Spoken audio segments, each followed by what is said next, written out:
Paris. City of love, romance, and dreams. So they say. I used to say it too.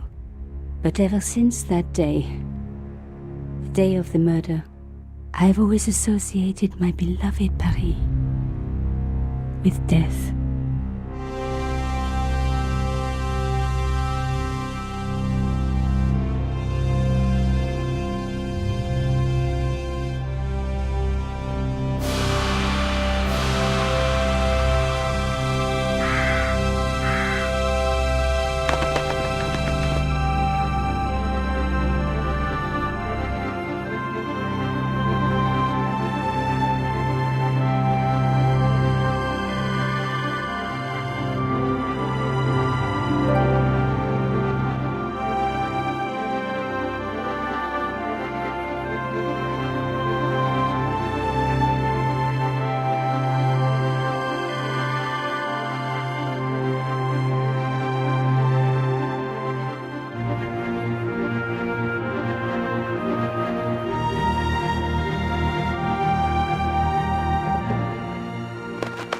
I was at home having a bath when my editor called.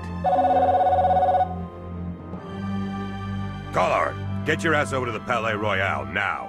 You got an interview. With Pierre Carchon. Yes, the Pierre Carchon. No photos, so leave your gear at home. He asked for you personally. Don't ask me why.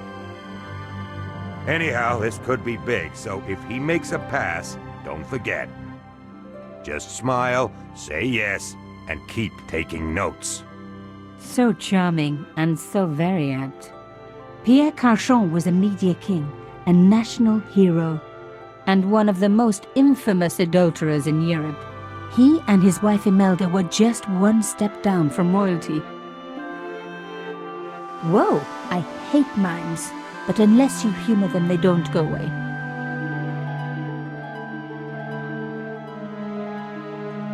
Here I was, the palace of the Media King and the Ice Queen.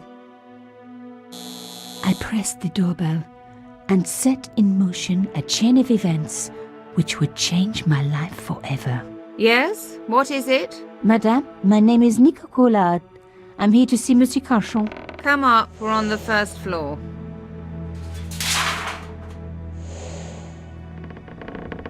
Madame Carchon, it's a pleasure to meet you. Yes, I'm sure. The Ice Queen was certainly living up to her reputation.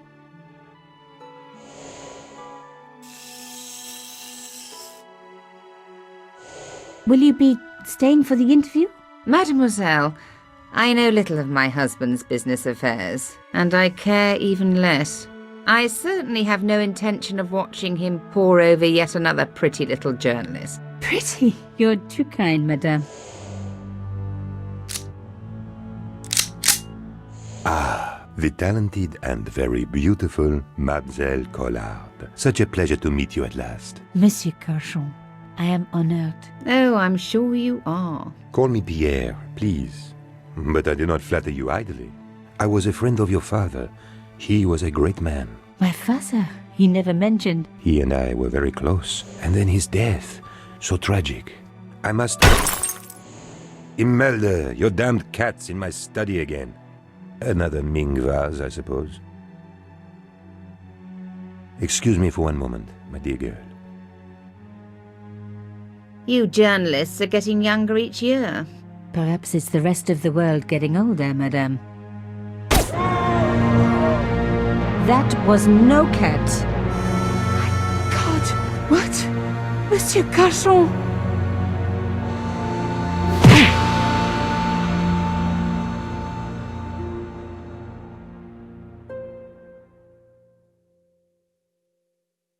He's dead. I must call the police. You'd better stay here. There was a man. It was the mime. Do you think he... Well, I believe we can rule out suicide, don't you? No wonder they called her the Ice Queen.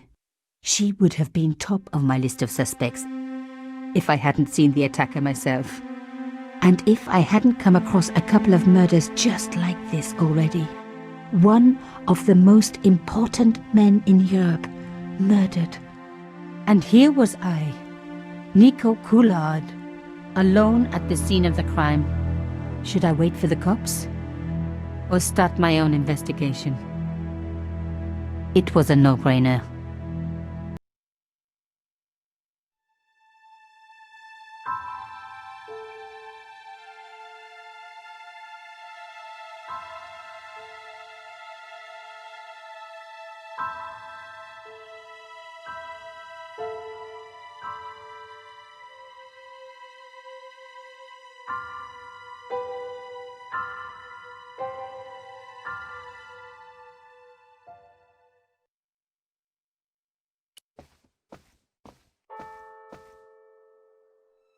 Mimes and guns don't usually go together, but I had an idea that this was no ordinary mime. I'd come across this murderer before, and written about him. The costume killer, at least that's what I'd called him.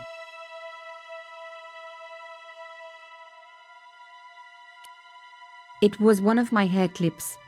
My favorite, in fact. It must have fallen when I was knocked down. I closed his eyes. It was the least I could do for the poor fellow.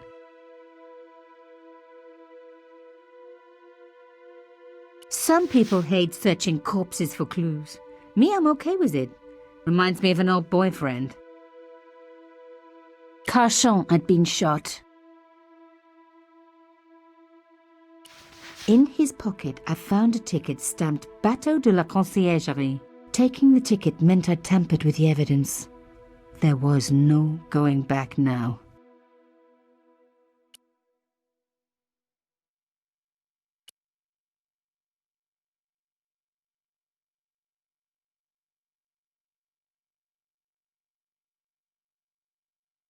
It was one of my hair clips.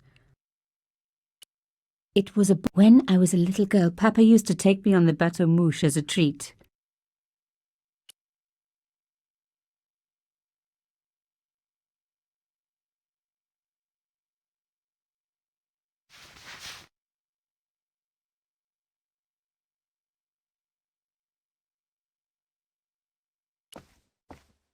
A bust of Pierre Carchon, humble servant of La France.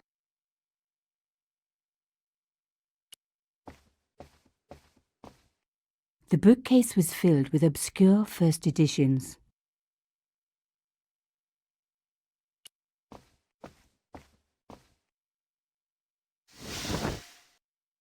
A small round piece of glass had been cut out of the pane. This was a professional job. I didn't want to cut myself and leave blood on the glass. Call me old-fashioned, but I like to keep my DNA to myself.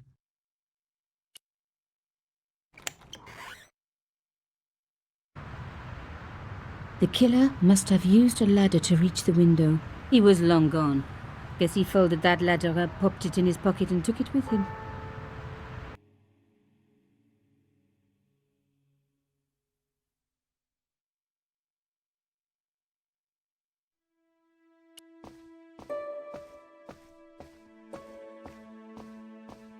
Pierre Carchon again. His eyes seemed to follow me around the room.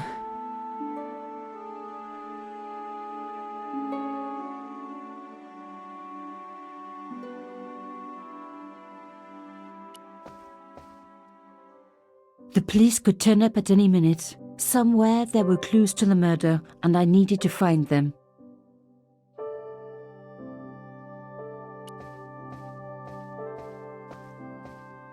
A medieval pageant. Original, no doubt. The tapestry must have cost a fortune.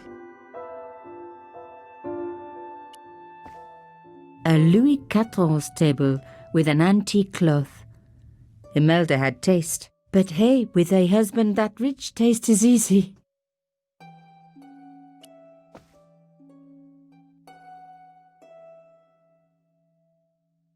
A beautiful cloth had been draped over the table. It was embroidered with an unusual cross.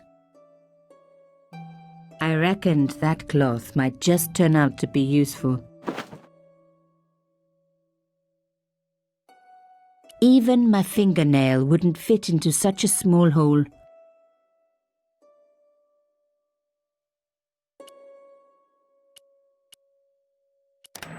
Aha! Nico, you are just so damn good at this stuff. Instead of comforting Imelda, I was ransacking her flat. Why? Because there was something going on here, and I had to get answers before the cops arrived. And hey, she'd been rude to me, so she had it coming.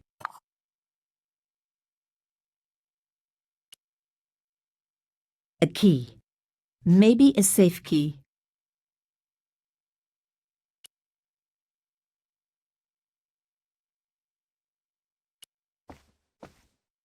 Imelda had talent, but I certainly wasn't going to tell her that. It was a tube of acrylic paint. French ultramarine. Just the colour I was after for my bathroom. I'm sorry, I have to go. Someone is... Young lady, what are you doing? Oh, this paint. It's my favourite colour. For God's sake, keep the damn stuff.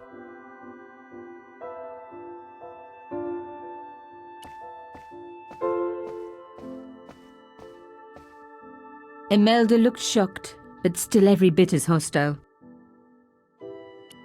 Excuse me, madame. Yes?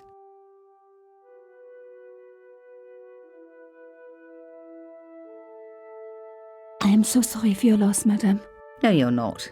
You're a journalist. Journalists don't feel sorry. Not true. We shall see. Why would a mime want to kill your husband? Pierre had plenty of enemies. Half the husbands in Paris for a start. Why did your husband send for me? What did he want to discuss? I have no idea. His business was his business. He never told you anything. No, and frankly, I preferred it that way. How did your husband know my father? I have no idea. You didn't know him? Pierre Collard? Pierre knew a lot of people I didn't know, most of them women. This is quite a scoop for you. I suppose you're already inventing the headlines. Just because I am a journalist. Don't patronise me. You're all cut from the same cloth. Do you have any moral sense at all? Yes, that's why I do this job. You do it to see your name in print. As if my editor gets the byline, I just do the work. Well, don't expect my sympathy. The police will be here soon, madame. Is there anybody you would like me to contact? Family, friends? No, I have no family. Pierre and I were... He was all I had, really. Not much, was it? The dutiful wife. That was my role. He never talked, never let me in. I know one thing, madame. What? If you want to find out who killed your husband, then you let me do the job, not the police. Why? How do I know I can trust you? Your husband invited me here today because he needed me. I think he knew somebody wanted to kill him, and he knew I could help. I doubt it was your database he was after. You're wrong. I was onto his killers already, I am sure of it. Please, you owe it to him. I don't know. All I need is a few more minutes to look around before the police come. You really do have a moral sense, don't you? I trust so few people. And perhaps Pierre really did think that you could help. Of course it wouldn't have stopped him seducing you too. Here, take this. It's the key to the drawing room next to the library at the end of the hall. It was Pierre's room. I rarely went in there. I couldn't. I was too scared of what I might find. Thank you. I promise you won't regret this.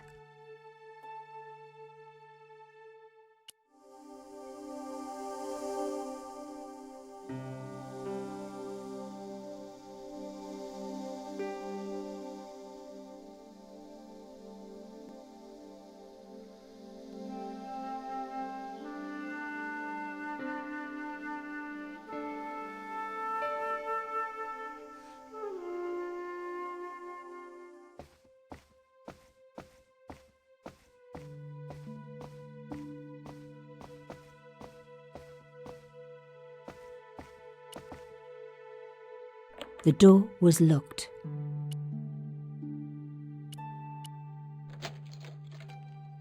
Now we were getting somewhere.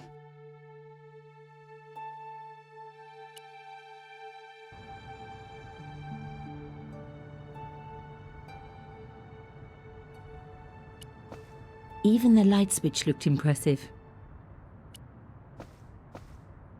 The painting showed the Carchons together, in love. As the poet said, the past is a different country. Or did I read that in a fortune cookie? The painting was attached firmly to the wall. Aha!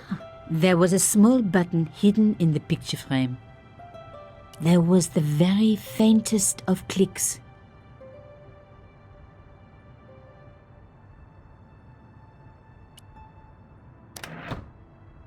Behind the picture was a safe.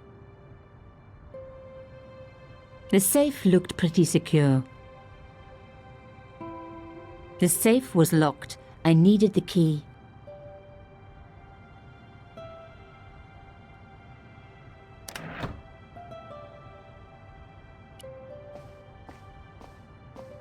The sofa was antique. For one horrible moment, I had an image of a naked Carchon wriggling around on it with a young journalist. Oh!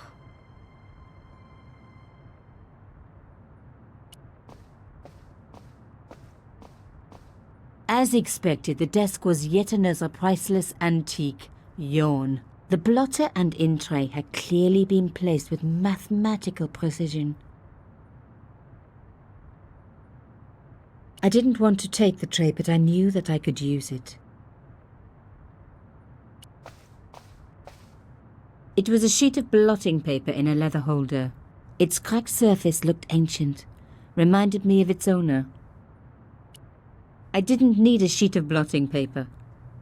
Not while it was blank. My heart skipped a beat. It was a carved elephant. But not just any carved elephant. It had been made by my father. I knew for certain because in my apartment I had its exact twin, carved into a box he had made. So Carchon had known my father. They really must have been friends. I decided to take the carved elephant. It clearly meant nothing to Imelda.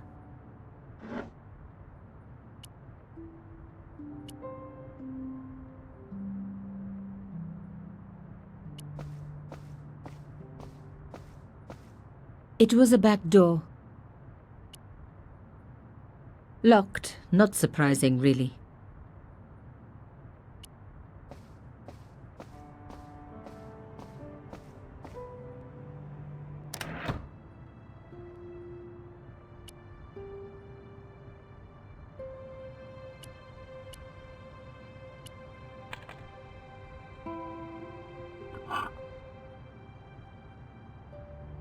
There was a strange stone cylinder in the safe. In the safe was some kind of artifact. There were strange symbols on its surface. It looked like the printer's blocks I'd made at art school.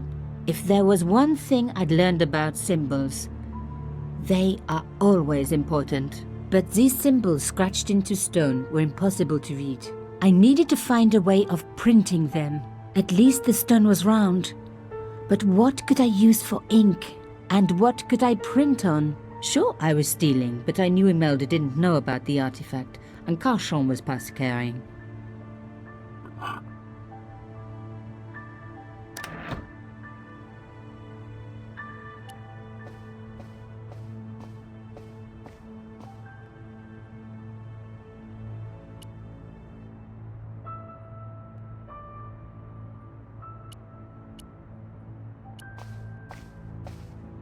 The paint would have just soaked into the blotting paper, but the idea was good.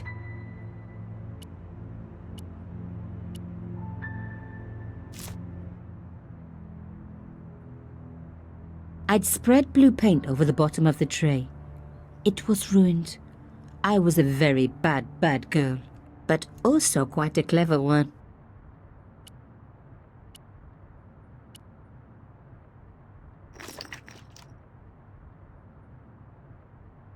I rolled the artifact in the paint until it was completely coated.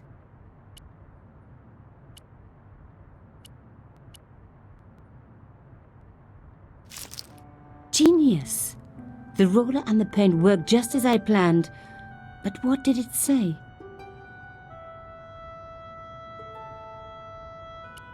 A secret message had been printed on the blotting paper.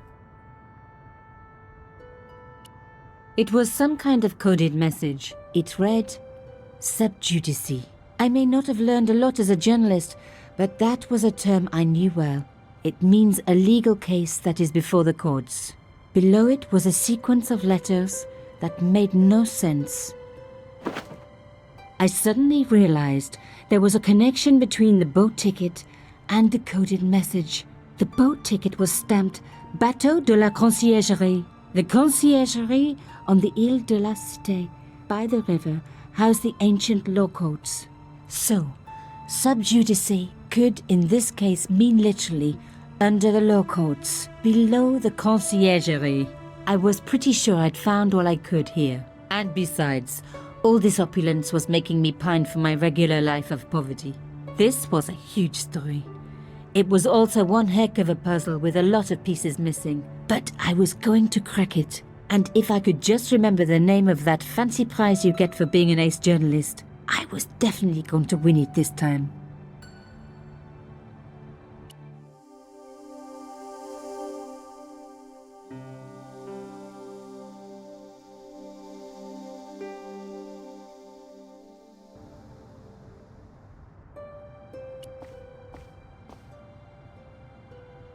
There were still some traces of paint in the tray. It would never be the same again. An antique tray with not a lot I could do with that.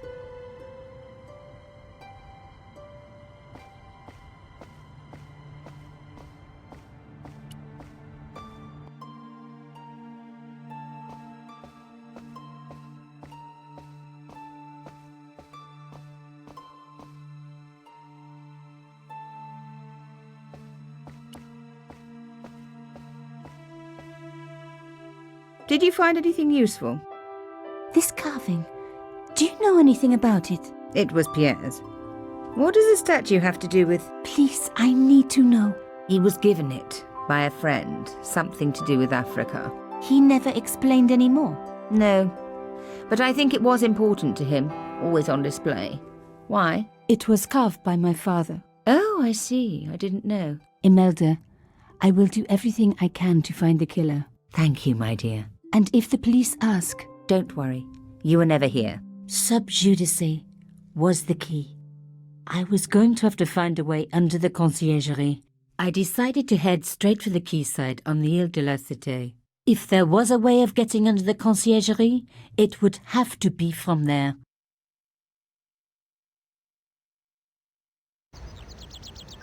Carchon wasn't the type for messing about on the river. He was up to something down here. Something that got him killed.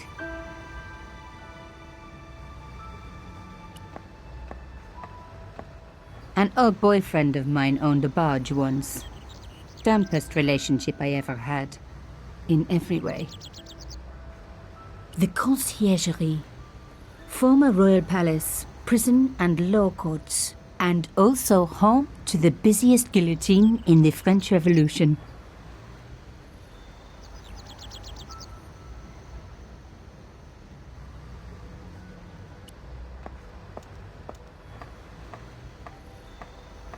This fence was a permanent fixture.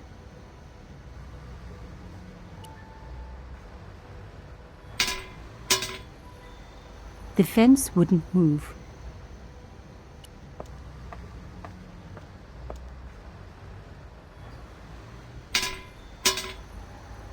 This fence wouldn't move either.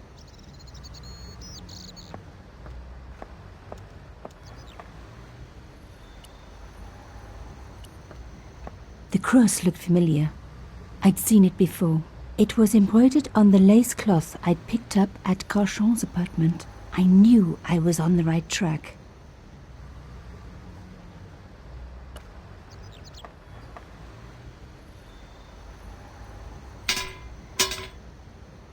I tried pushing the fence, but it wouldn't move.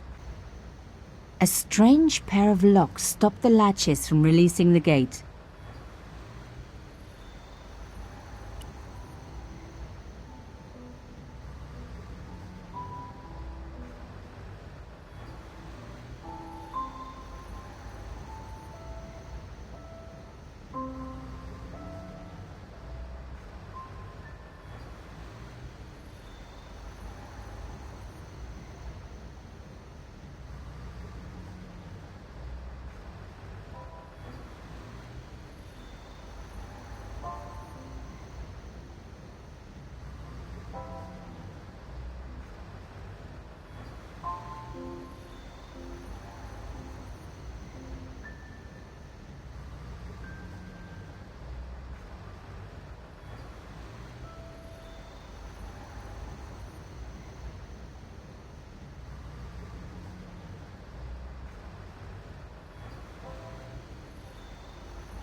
One down, one to go.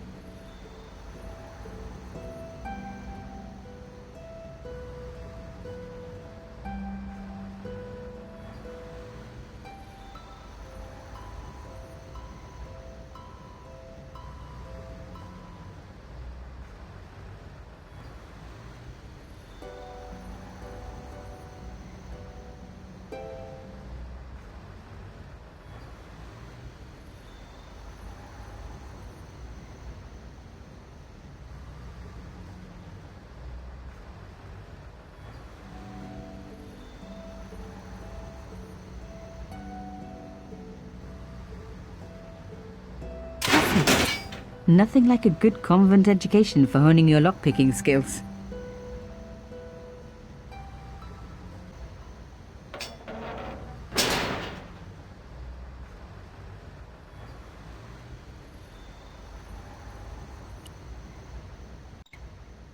For a room full of junk, that was one very sophisticated lock system.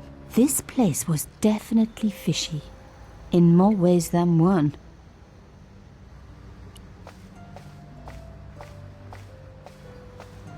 The skiff hadn't been touched for years. I've got an exercise bike just like that.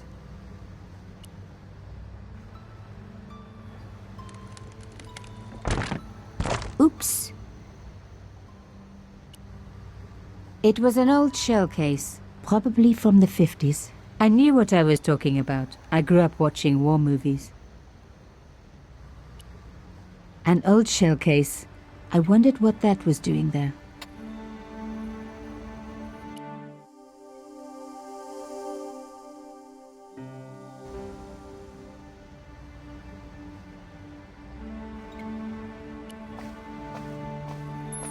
So, a stone door. There had to be a mechanism to open it. No handle, nothing obvious, but there had to be a way to open it. A rough hole was cut into the pillar. The words sinister and Dexter were carved on either side.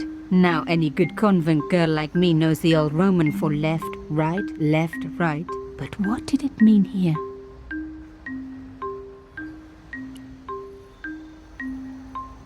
The hole was too small even for my little hand. Nothing happened. Nothing happened.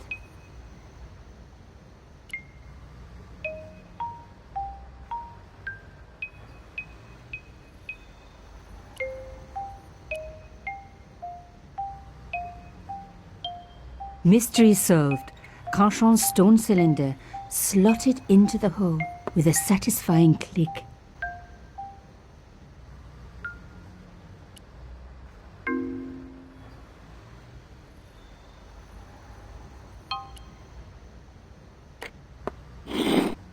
A satisfying click told me I turned it to the right position. It felt like tumblers in a safe.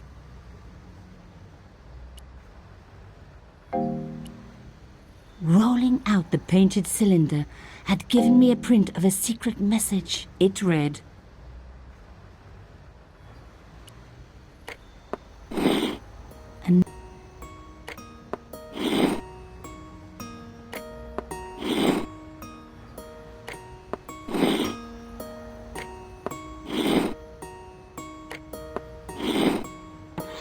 I love the sound of locks clicking open.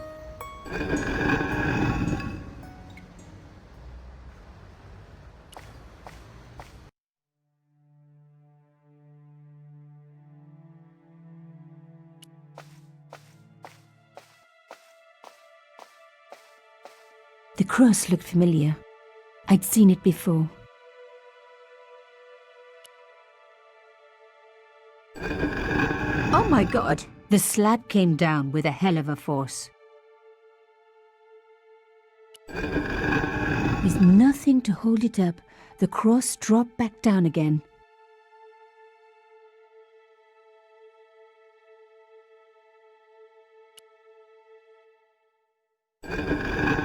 Lifting the cross closed the entrance door and also opened some kind of stone panel. Ingenious. If I was going to get a closer look at the panel, I'd have to find a way of keeping the cross up.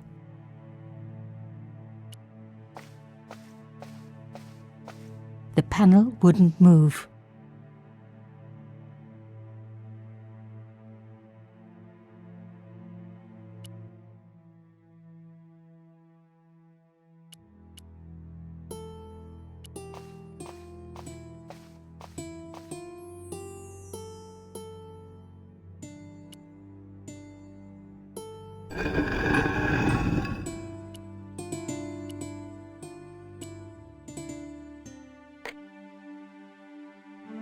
The stone cross was propped up.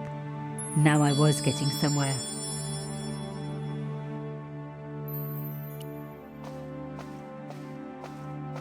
I touched the slot. Nothing bad happened, which was good. I've always been attached to my fingers. This slot was designed for something specific. But what?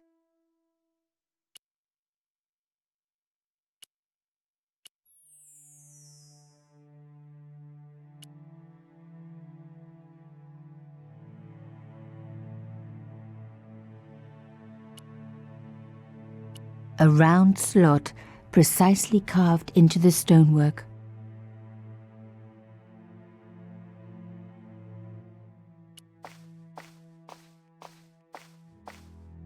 I removed the shell case.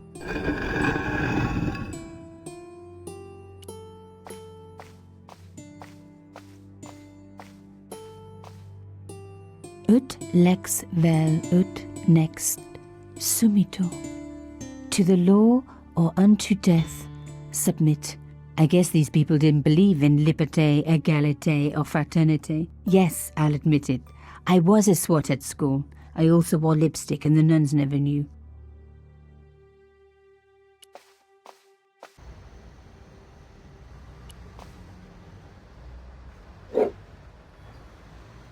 I removed the stone cylinder.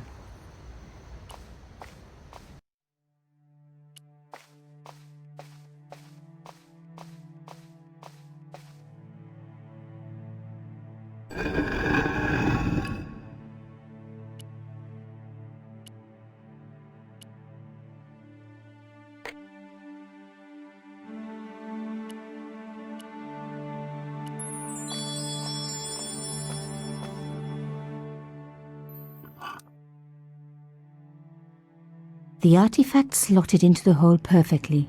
Behind the old walls, I could hear some kind of mechanism groaning into life, but whatever had been triggered had now jammed.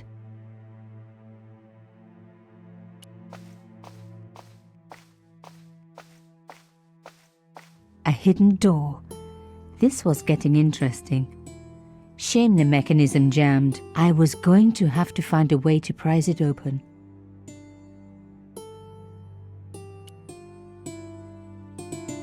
The gap was too thin for me to get a grip. I needed something thin enough to prise the door open.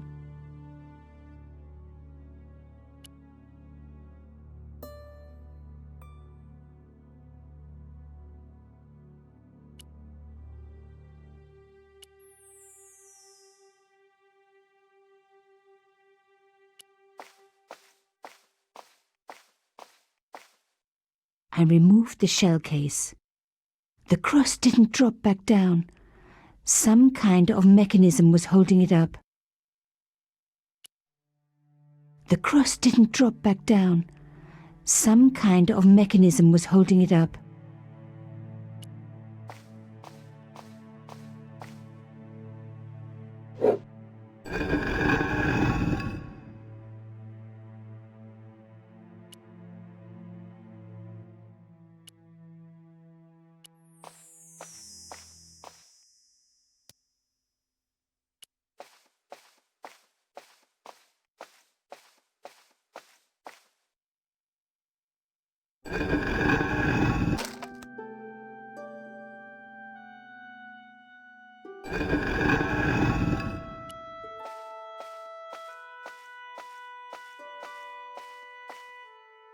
The stone slab had flattened one end of the shell case.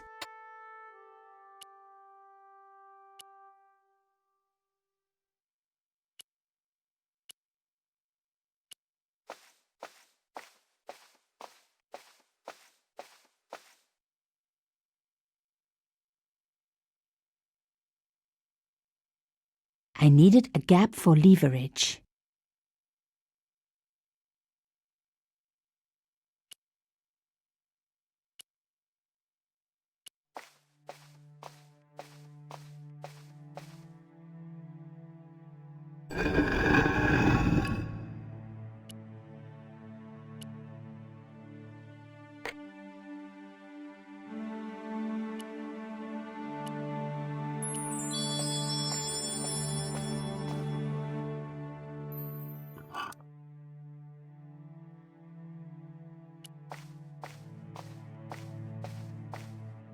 I removed the shell case.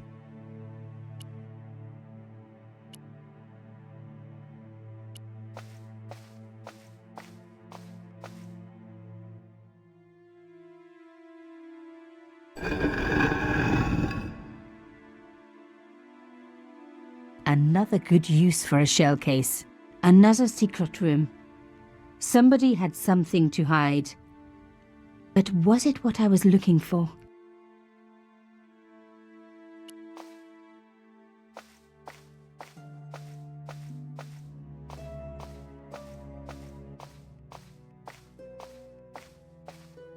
Wow!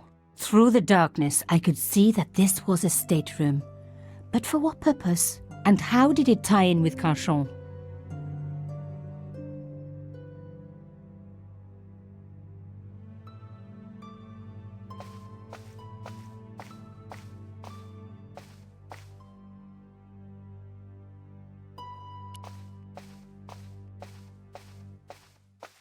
It was an old circuit breaker, like something from a Frankenstein movie. Amazing! The thing still worked. The room lit up bright as day.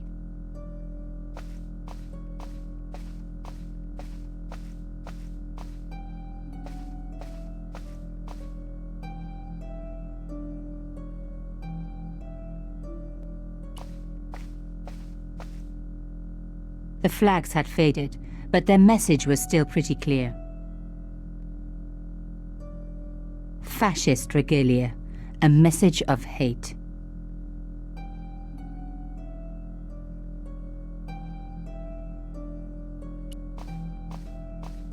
The desks were covered with a layer of dust. No one had worked here for years. I wasn't going to find anything in this old desk. It hadn't been used for years.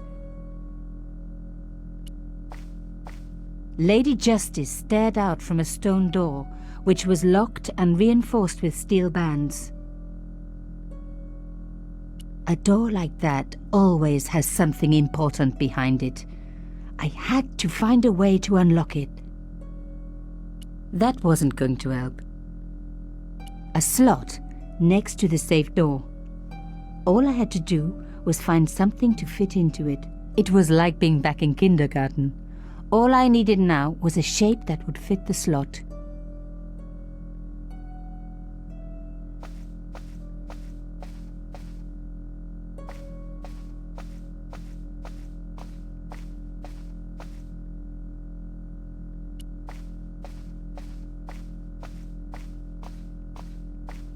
It was pretty clear from the lack of dust that someone had been working very recently at this desk. This was the article I'd written about the costume killer. My suspicions were right. Carchon had cut it out. 2 businessmen had been killed. One in Italy, one in Japan. In each case the killer had worn a costume. A penguin and then a snowman. But that wasn't the only link between the 2 murders.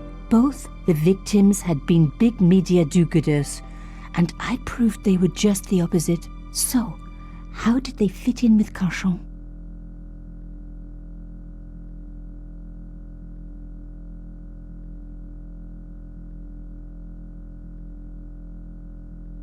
Oh my God! The sheet was a printout with my personal information.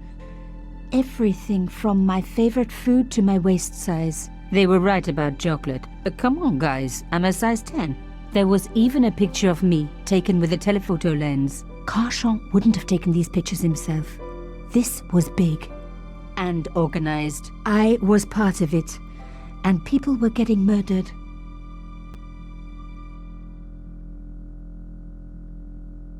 The dregs at the bottom of the mug hadn't dried out or gone moldy. It wasn't more than a day old.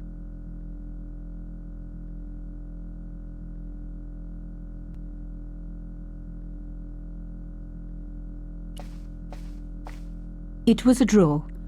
I wondered what was inside.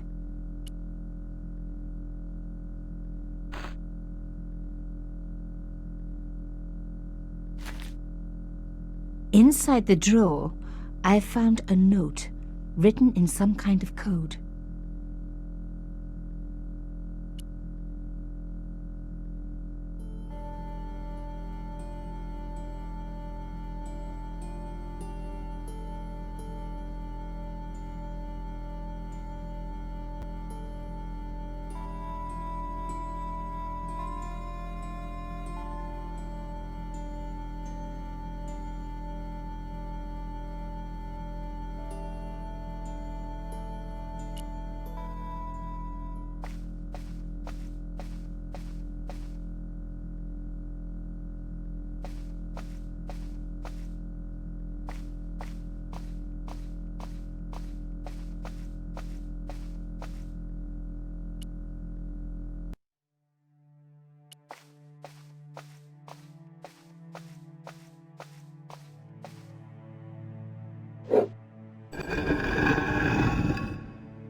Don't you just hate it when that happens?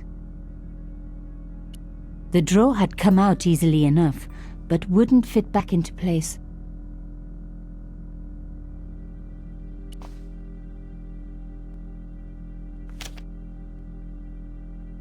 A photo, long lost, had fallen down the back of the drawer. It was very old, but there was no mistaking the guy in the foreground. Carchon. Behind him were soldiers, a burning village and a corpse. The photograph was cropped on the right-hand side. Somebody else in the picture obviously didn't want to be in it anymore. I wasn't surprised. This was Africa in the 60s. An uprising was being brutally suppressed. And here was Mr. Media himself, Carchon, doing the suppressing. The photograph was not just powerful evidence. It was also my ticket to one explosive story.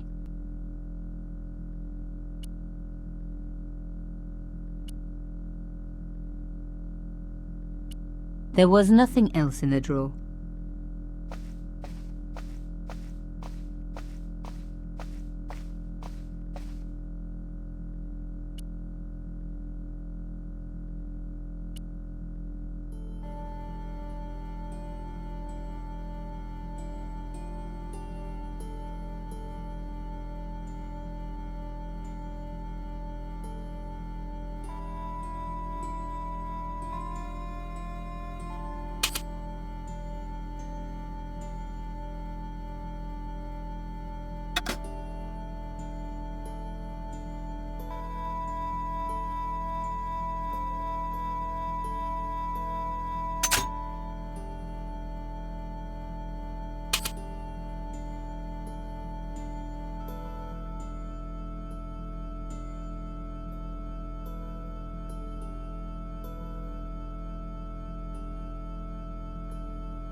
I had decrypted the note. It read, Pierre, full report to follow. But this is too urgent to wait.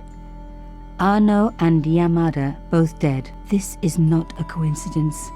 Indeed, it seems that all of us who came together in July are in danger. Take great care. X. I wasn't the only one to make the connection between the costume killer murders. I'd been right all along. That was why he had asked to meet me. But what did I know that he didn't? I had enough for a story. An amazing story that was going to make my reputation and blow Carchon's to pieces. I needed to get home fast and start typing.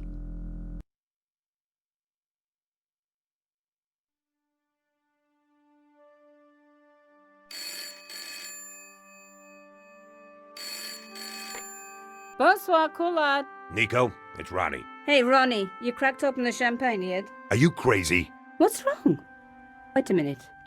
You didn't print it, did you? Of course I didn't print. That's the best piece I've written. The last, as far as I'm concerned. It's important. It's suicidal. You can't destroy a national hero. He deserved it. His corpse isn't even cold. Ronnie, 2 hours ago I told you what I'd found. You loved it. You begged me to write it up immediately. 2 hours is a long time in newspapers, Nico. Someone's got to you, haven't they? Listen up, Nicole, and listen good. Pierre Carchon had a lot of friends. Powerful friends. For your own sake. Forget what happened. You got it. End of conversation. Good night. This should have been my big break, but I knew there was nowhere else to sell this story. If Ronnie wouldn't print it, nobody would.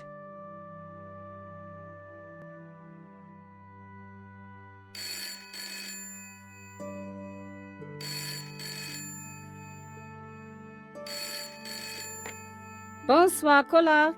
Mademoiselle Collard, my name is Plantard. I need to talk to you about your story. Your Pierre Carchon story. How did you know about that? There are people out there, madame, who will be very upset by this story. Oh, really? Well, it's their lucky day. It's been spiked. Yes, I know. We must meet. We must? I have information relating to your costume killer stories. Tomorrow morning, 8 a.m., Café de la Chandelle Verte, Rue Alain Court. I shall be wearing a grey overcoat. You must talk to no one about this. You can't tell me what to... Tomorrow at 8. I'll be waiting. People complain about newspaper articles all the time, but not usually before they're printed. I was beginning to feel scared. This guy, Plantard, could I trust him? Should I meet him or forget the whole business? I didn't have an answer.